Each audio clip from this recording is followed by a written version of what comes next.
Well, hello, welcome back, and happy Friday. Here we are on the other side of Memorial Day, short week, and so Friday rolled around. I felt like pretty quick this week, as we really have summer getting really kicked off at this point, looking to a lot of different conferences and learning opportunities over the course of particularly June, but the duration, obviously. And so hoping the educators out there have the opportunity this week to just kind of relax, kind of settle into a summer pace of things if you are still finishing up.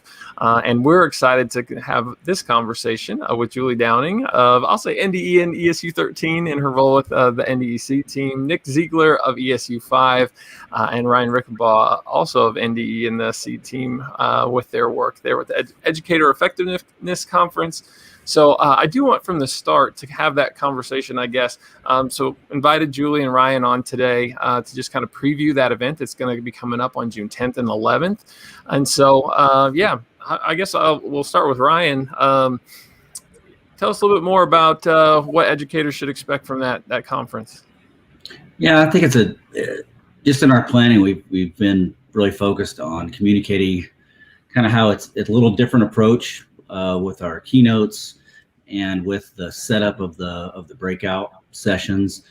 And obviously we want to ground everything with the revised standards. We've slowly been rolling those out and informing folks and getting them familiar. And the conference is, presentations of innovative works that are already happening and have been happening.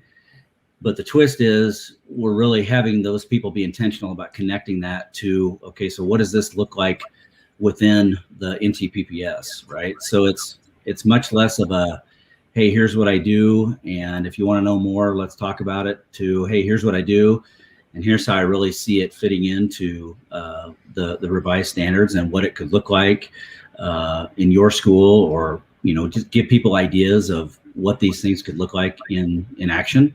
So I think it's a little bit different approach from what I'm used to from a conference standpoint.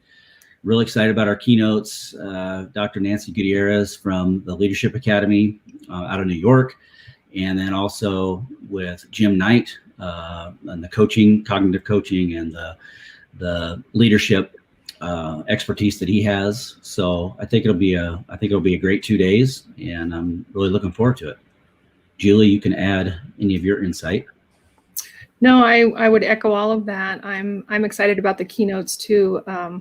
Jim Knight is, in his partnership principles, really changed how I work with schools and people. So I'm always excited to sit in his presence and learn from him, because he's brilliant, and he is talking about the shift that the SEED team is trying to leverage in teacher support and development. So excited. Oh, that's terrific. And it'll be a great, like I said, few weeks of learning, as we'll have opportunity to educators here in Nebraska take part of that Educator Effectiveness Summit, again, on June 10 and 11. And then a little bit later in the month, and Nick has been involved in this work, I know, with the Future Ready Nebraska conference that'll be coming up for that one on June 14th and 15th. So Nick, do you want to speak to that just briefly here? Most definitely. I also look forward to the Educator Effectiveness Summit. I think that'll be an awesome experience. I think that those revised standards are awesome, and the more we can do to get them out, the better. The Future Ready Conference is on June 14th and 15th. This last year, we actually had a whole lot of people come. It was great. We did it virtually. 1,500 people registered to join. This year, we have another 800 or so individuals currently registered for that conference. It runs from 9 to 1 on both days, opens up with a shared keynote, and then we break into, I think we have 12 or 10 or 11 different breakout rooms. There's strands for educators, for administrators, for tech coordinators, for librarians, paid speakers, as well as local leaders, so national leaders and local leaders sharing a message around Future Ready Nebraska. I think our theme is reimagine, right? Let's certainly, we're all kind of in that COVID blur yet. At least I am in my experience, right? I think I've taken 5 days off since March last year, and so we're ready. let's reimagine. Let's think forward. We're not going to think backward and rehash it, but we're going to think about how can we move forward. Yeah, and I love that, both of these initiatives are doing phenomenal work, and it's going to be awesome to have some of that future-ready work and digital age pedagogy as a part of the Educator Effectiveness Conference. So as Ryan was saying, a presentation that kind of looks at how that work is very much aligned, and that there is terminology there. I think that is applicable to both, and that we are consistent. This isn't something in silos. That good teaching, involves these different practices, and the same can be true here at the Future Ready Conference, as we're going to have educator effectiveness sessions there. So, just really great opportunity for people to connect, learn, and hopefully, like I said, take a few days here now at the end of the school year to relax, refresh, and then, as Nick was mentioning, look forward to everything that I think the future holds in terms of potential, given all that we've learned and endured and persevered through over the course of the past year. So that being said, I'd add just momentarily that I also love that both of those experiences are collaborations between our Department of Education and our ESU Coordinating Council, our ESU structures. Great collaborations. We are a strong state in Nebraska with our educational service agencies, units, and also our Department of Education. We do great stuff. Hope to see you at our conferences. Yeah. Julie, you don't know anything about that, working for both, right? It's probably the world that you walk in on a regular basis, I'm sure. Yeah, like I hit the jackpot for sure. Yeah. Well, we will speak to that work then here as we get into our love round to kick things off. And so if you're new to tuning into this, what we do each and every week is we reflect on the things we loved and the things that we learned. And we would invite anyone tuning in live to comment. We can bring your comments in, and love having you be a part of the show in that capacity. So will you really just kind of take turns, go around the horn here? So Julie, what was one thing that you loved from this past week? So I love it that part of my job is getting to collaborate, like Nick said, across all of the agencies in our state and with people like Jim Knight. So we've gotten to spend some time with Jim Knight as the seed team in planning for our conference and his keynote with us to be really purposeful about the focus and the message of our conference. And Ryan will chuckle when I say this. The first time that we were on Zoom, just us with Jim Knight, I was a little starstruck and people will find this hard to believe, couldn't quite find a sentence to say.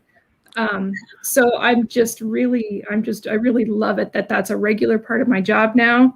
And when we saw him in Kearney this week, so I loved seeing my Kearney friends in person and giving the full frontal hugs that are also part of our culture in ESU. And when he spoke about better leaders this week, he talked about a section about taking care of yourself. And, Andrew, you and I go back on this a year or so because we did the podcast on my project Eyebrow, and that session's going to be at Future Ready too. Just on the sage advice from the School of Hard Knocks on how to take care of yourself and be a better human and a better leader for education. And Jim Knight now includes a section on that in his Better Leaders training. And I love it that is a rising topic for teachers and that we're seeing it more mainstream and it's getting attention. So loved that. I have a personal love too. My daughter plays softball and I don't know anything about softball, so I'm pretty worthless as a coach, and I don't necessarily love the concession stand gig, so I'm the DJ for the team. So are you? Yeah. So I get to go to all the games and play all the walk-up songs. I'll make fun of Kim here. Kim's a music teacher. So when I talk about this with Kim, she's like, "Oh, the marching in music." No, it's the walk-up songs. So love you, Kim Snyder. But it is turned out to be kind of a good gimmick. So if you're looking for a good gimmick to open a Zoom meeting or a training, ask people, what's your walk-up song? If you had one, Andrew Easton, what would it be? I was just going to do that. We need to take a trip around the horn here. Everyone needs to come up with one for their walk-up song. My first inclination would be, there's a song by Ghostland Observatory called "Give Me the Beat," and the song's kind of inappropriate, so I wouldn't necessarily play it around your kids. But it is I feel like it is this song where if I were to make a movie and that scene where everybody's walking in the middle of the street and it's slow motion and the whole group is just like that's my song for that like moment, should that ever arise. And I love that song for that. I would play parts of it in class that were actually appropriate ones when students would walk in and they would like come in and like, yeah, feeling good about it. It is a good walk-up song. Julie, what's yours? It says you have time to think about this. I have a couple, some of them not so appropriate. Those are the best. I think Fat Bottom Girls by Queen would be hilarious. Probably not at work, though. I think I really like Don't Stop Believing, and I think that is really kind of my mantra. We just have to keep moving forward. Don't stop believing. It's the right work. So nice. Ryan, Nick, do either of you have a walk-up song? Ooh, I think that's hard. I guess I like to shake stuff up. And so my head goes to "We Don't Need No Education," right? And just break some of those old molds and implement those new teacher and principal performance standards. That might be the song that could get people excited about it. So maybe that would work. Yeah. Yeah. I would say, I don't know, go a different path. Maybe the theme to the Avengers. Oh, okay. yeah. I love those. I love the movies. I can't wait for Loki. That's coming out, I think, soon. Anyway, but just when you hear the theme song of the Avengers, who doesn't like the Avengers? So I don't know. I think that'd be fun. Gosh, well, now we got some jams here that we're gonna have to find a way to like put into the virtual presentations on some level, right? Like prior to hitting record, we need to have these songs hit play before we start to present at the respective conferences. But very cool. Glad you brought that up. Girls, that's hilarious. That was a pretty fun choice. Nick, what was your love from the week? More personal. My grandmother is 94 years old, and she was born in Beatrice, Nebraska, here in the house where my parents live. My parents also live here in Beatrice. Her parents are in a cemetery here in town, and annually we go together and put some flowers on her parents' grave, as well as her aunt and uncle are here in town. And so that's always awesome to spend some time with your 94-year-old grandmother. Nice. Well, and that's a big responsibility too, to make sure that, yeah, there's flowers there. I know that's something my mom holds pretty dear for all of our relatives around Memorial Day. And so it's good that you got a chance to do that. I also want to, so there's some comments coming in here, so I need to make sure that we add some of those. One love, being able to be with daughters and future son-in-law in Tennessee. Love Tennessee. I almost moved there to teach, actually, for my first teaching job. Finished wedding planning. That'll be congratulations with that. And so that, and a professional love. So, and learn mental health conference. Yeah, I knew that was going on as well. Very, very cool. Very cool. And Kim is here actually for you, Julie. If you were shouting out to her. So, hey, Kim, how's it going? Marching in music. John Philip Sousa. So Ryan, what was your love from this past week? Oh, personal. I'm kind of a fidgety guy. I have a hard time sitting still. So thinking of baseball's back, and even though it was going on last year, it's different this year.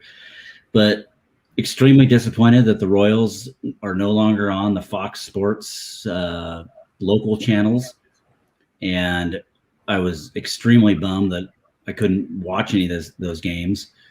But so I'm forced to listen to them on the radio, which I love Denny Matthews and been listening to him forever.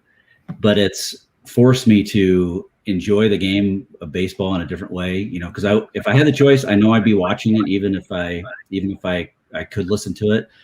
But just forcing me to sit down and hang out outside, listen to the game, listen to the Royals. It's summer. It's just, I love it. I've even got my boys to sit down for at least 5 minutes to listen to maybe half an inning or so. But Denny Matthews soothes the soul with his voice, and so I've just been loving that. Every night when the Royals are on, I find time to hang out and do something, but I'm able to listen and enjoy. So that's great. And professionally, just the opportunity I have for my job in general. You know, I've told people about 3 or 4 years ago, as a principal, sitting at my desk one day, and I was just brainstorming some things that I was thinking about and maybe wanting to do, but not figuring out how to do it. And I thought, how awesome would it be to have a job where you just get to come up with ideas and kind of connect your dreams to actions that are possible, and implement, you know, the opportunity to implement some things that you're really dreaming about, or that you really think are really important. And that's what I get to do. A lot of my job is working with Julie and Kim, and we do a ton of just brainstorming and talking and thinking and questioning each other. And eventually it may take a week, or it may take a month, or it may take 5 minutes, but eventually we get to where we all are kind of, okay, yeah, but this makes sense. Let's move forward. So I just love that opportunity. I don't think there's a lot of jobs where you get to kind of put your dreams on paper and the things that you really believe in, and then work with great people to figure out how it might work. So personal and professional, that's kind of where I'm at. And it's summertime, so it's a pretty good time to be alive, right? Oh, awesome. And I, there's some folks that your comments it's resonating with them with regards to the Royals and being able to listen to the radio. And so glad that we can kind of share that a little bit. Kim sending some love your way too, about your relationship under your own roof there. We have Kim said Ryan's an awesome dad. I'd say that's most of the time. There are moments where as we all know, we're challenged. Oh yeah, no, that'll kind of segue to my love, I guess, for this week. I was gone until late last night. Actually, I left the airport a little after midnight with my 7-year-old son and my 10-year-old daughter. And at that point in time, we were ready to go home. It's not always. There's some good moments, and there's some times where you're like, all right, as a parent, and I think that's all right. And so that's my segue, I guess, into saying that my love for this week was spending time with them. I didn't really do very much at all for work. I felt like that was really needed. The week before, I felt like I was getting kind of burnt out finally from everything. And I kind of had seasons of that throughout this past year, but I kind of hit a wall a little bit there. So the vacation was much needed. I did, because I haven't really had fun with this, so I was going to share this out.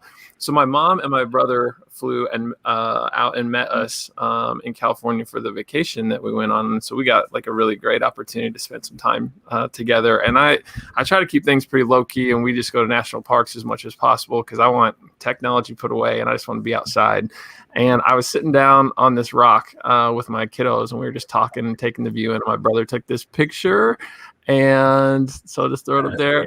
That was awesome. Us this week, and we had so much fun. That was like heart. Like I feel like not that I have a Grinch heart, but I felt like my heart grew like 10 sizes in that moment of just get a chance to like sit there and just appreciate that with them. Where was that? That was at Yosemite. So we got a chance to head out there, and just like really that park is incredible. So I would recommend for people that are interested in that kind of thing. And you know what, with my daughter's 4th grade, because if you have a 4th grader, you get a national parks year-long pass for free. Right. And so it cost us all of $2, I think. And it ended up, we used it for 2 days. And so it was $1 a day essentially to go there. So highly recommend. And that was my love for this week. So let's see, we've got Deb sharing out that her love was the mental health conference. And so that was really awesome, getting a chance to kind of hear a student voice in that. And I think that kind of brings us to our learn for this week? And so it's tough sometimes to parcel these two things out, like one from the other, as we even saw in one of the comments that was made earlier. And so, Julie, what's one thing that you learned over the course of this past week? Yeah, so it is connected to my love. Those are hard to separate. And that's a beautiful thing about ESU people, right? Is we love to learn, and we get to learn and love our jobs every day. So I loved the Educator Effectiveness Conference, and I think I've shared with you, I am a gym night groupie. And I've probably sat in his trainings, I don't know, 6 or 7 times now. And every time I hear him present, I hear something new, and I have a new learning or a new aha or a new understanding of his work.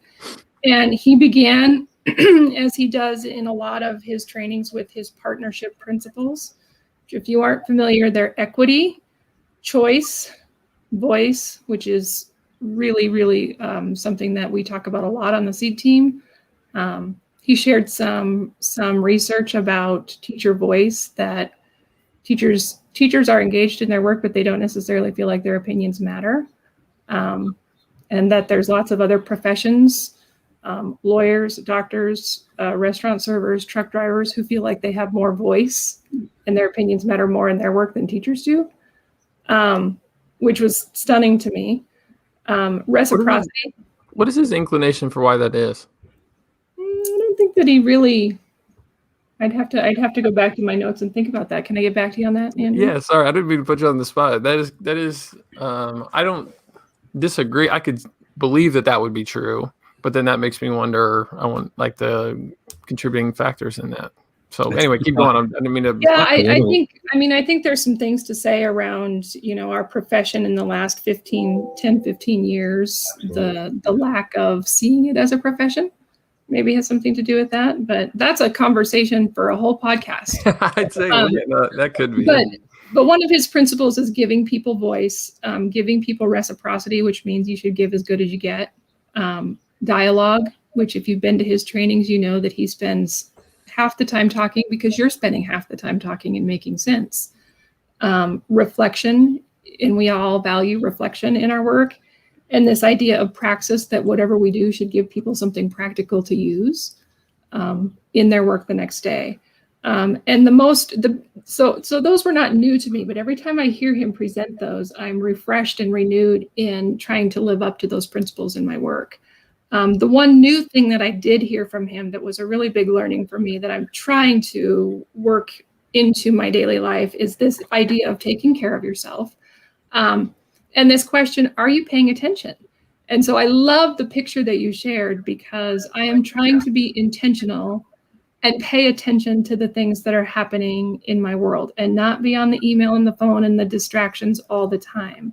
So yesterday, my paying attention moment was I sent back to some people on my team. I get to walk on Chadron State College's campus 2 blocks from my office to my home almost every day. Sometimes I ride my bike. And this time of year, it is beautiful. The trees are blooming, the grass is green, the sky is blue, the flags are blowing, and it smells like lilacs. So I stopped for a second, paid attention to that, sent out a text and a picture to some friends to just say, pay attention. When you go outside today, it's gorgeous. So notice. So I'm learning to do that, and I'm trying to be intentional about doing it every day.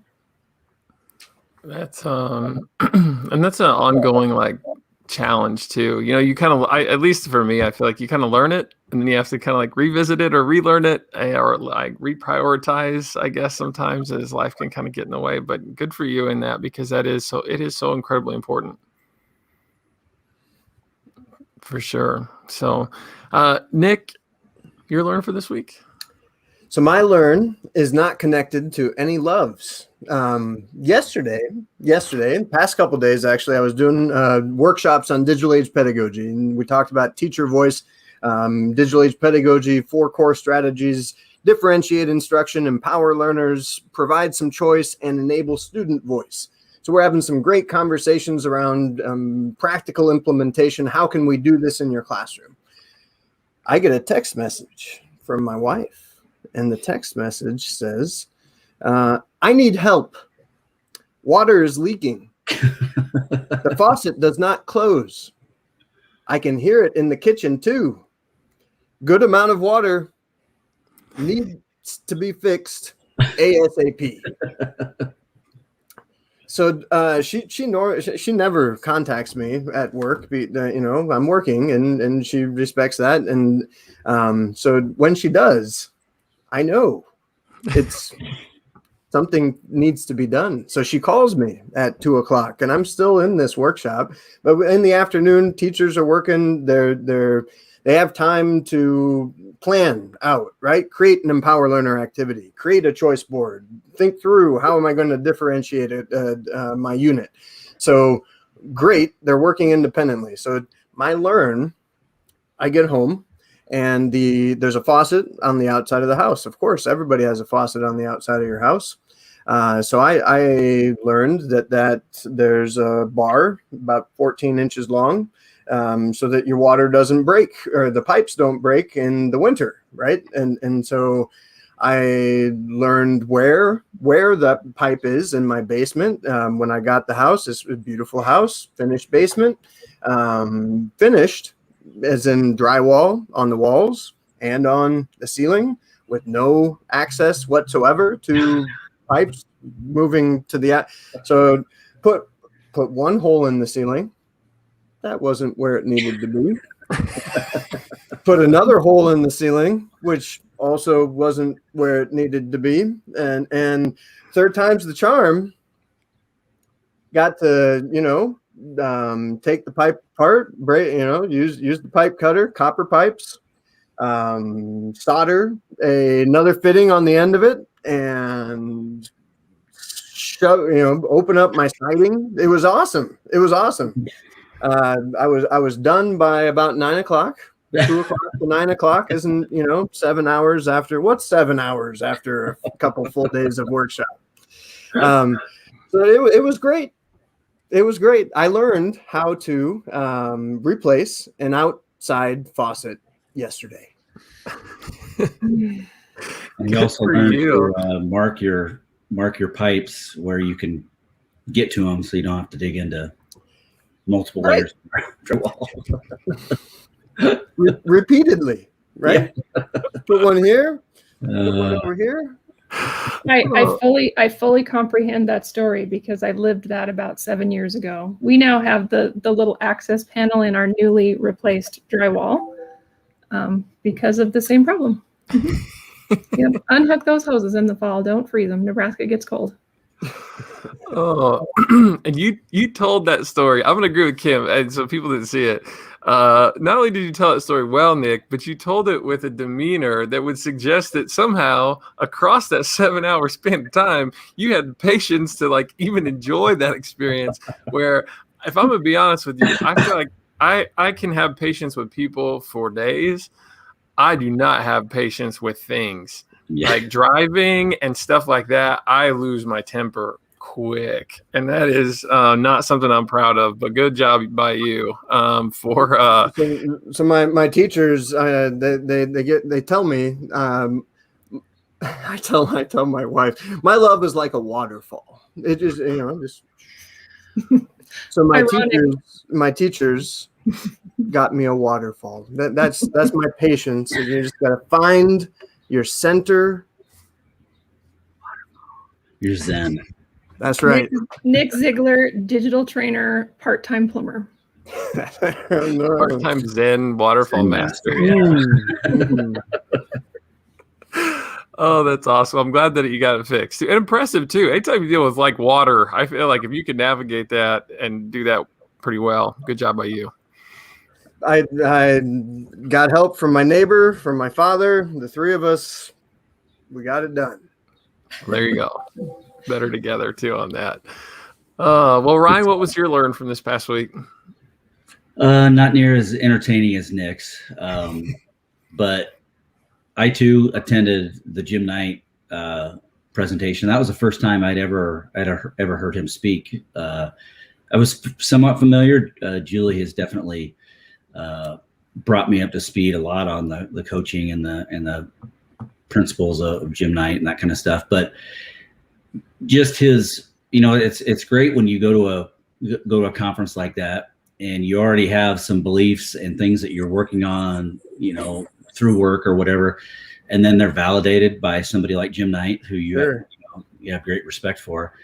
And one thing that really stood out to me, very simple, but it just really stuck with me. And he talked about motivation as a leader. How do you, as a leader, we want to motivate and inspire and all those things. But he defined motivation as the discrepancy between where we are and where we want to go. And I just found that really resonating with the work that we're trying to do. As a former principal, I think about so many times trying to articulate to my staff, okay, and having them help me articulate, here's where we are. But it was so hard to really articulate where we wanted to go, right? I mean, everybody has, in general, we want to improve a lot of things. We want to impact our kids, want to engage our kids. Even all the things, Nick, you mentioned about the digital pedagogy, but it's hard to define, okay, how do we get there, right?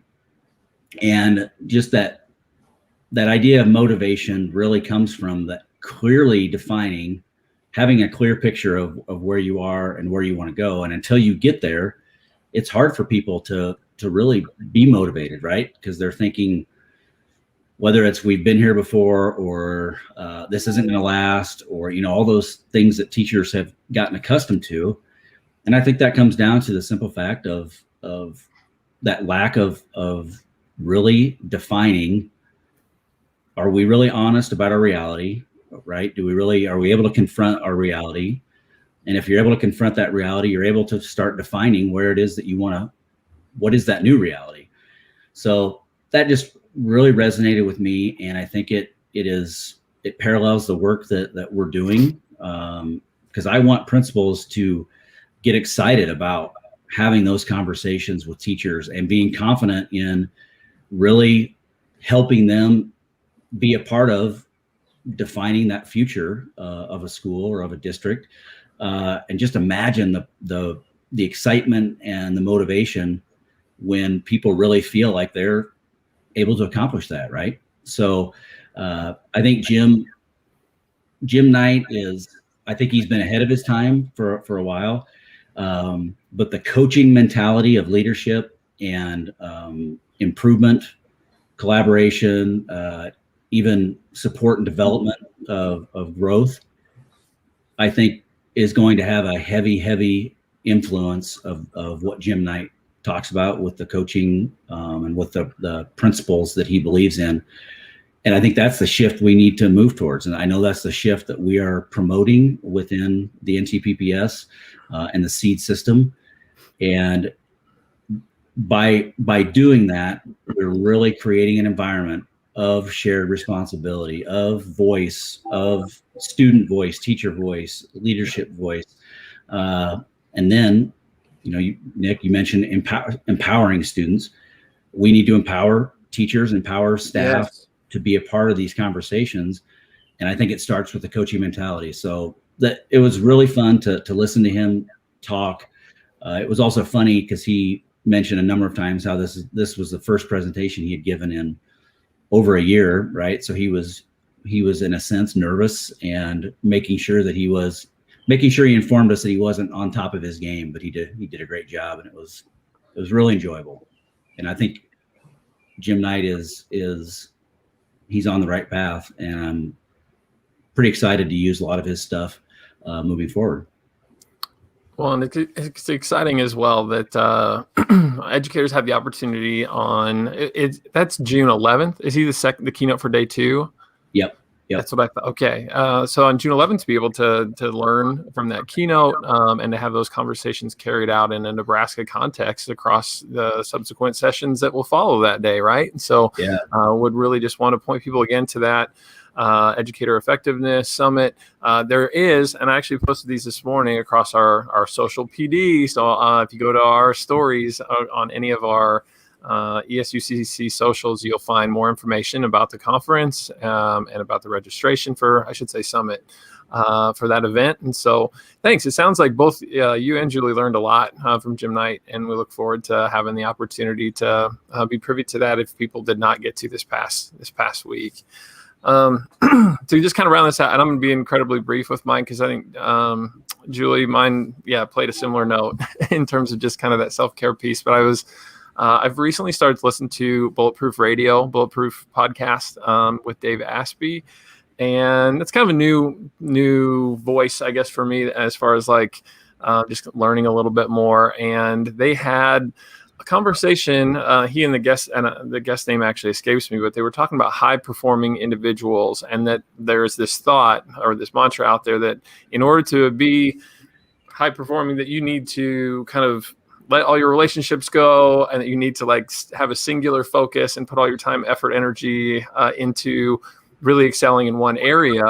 And what they actually found, because they did a lot more in terms of research and data, is that people who had long-term sustained success actually did the exact opposite, and that they were much more aligned with the one thing that they wanted to be about, but certainly to still have like healthy relationships, fitness, communication with others. And it was just neat to sort of see them on that particular episode, like break that down using data to say that singular focus isn't necessarily the way to, and I love the sentiment that was shared in there too. And this is something that really like spoke to me was, and even if it was possible, and they're saying there is maybe 1 or 2% of the people that actually do follow that path, they get to where they want to go.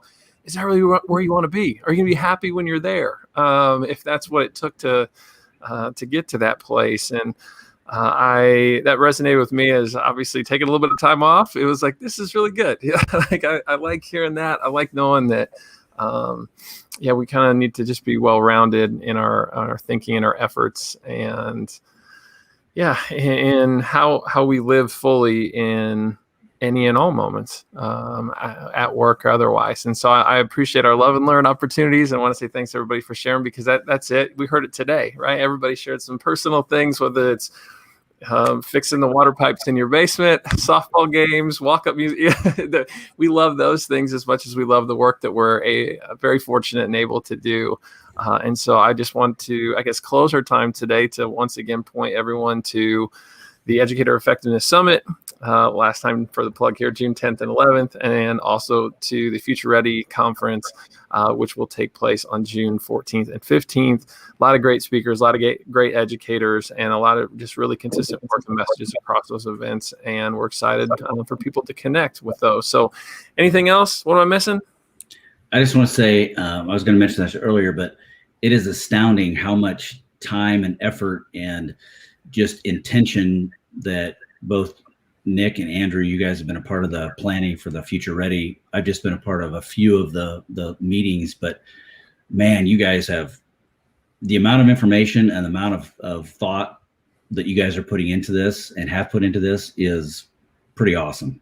Yeah, I'd say it's a team effort. Thank you very much, Ryan. And you've been involved. It's a team effort. We have folks from across our ESU structure. We have folks from within the Future Ready planning. There's conference planning. That's one thing, but also Future Ready Nebraska. And that includes a group of folks beyond our ESU and NDE structure. Mr. Cerny, right, over at Bancroft Rosalie is another good example, and some folks from post-secondary. But you're right, it takes time, and I think a theme that I heard from us was this idea of voice, and educators out there.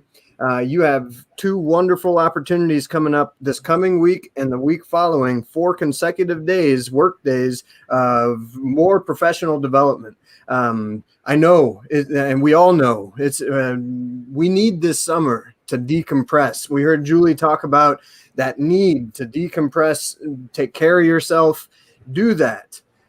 Here are a couple opportunities. I know the Future Ready sessions are recorded. I think that's true of your Educator Effectiveness Conference too. Yep. And so register, even if you can't come. Get access to those sessions on demand. We're here for you. Your ESUs, your Department of Education, we love you.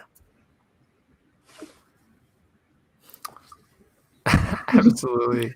I can't give a more resounding endorsement than that. And I will say too that it made me, as you were talking though, Nick, think of what Ryan shared about motivation. And I think sometimes too, it's about being able to envision where we want to go. And maybe that's a place where if you don't have a sense of that, just by tuning into some of those sessions, that might spark something that can kind of get us reinvigorated after a year that's been so trying. So that being said, thank you to the three of you and to everybody who's tuning in, whether it's live or later on. We're really grateful that you take some time on a Friday to just be a part of this fun conversation. And we'll be back again next week. And so until then, have a great weekend. Hopefully enjoy the nice weather outside, and we'll talk to everybody soon. See ya.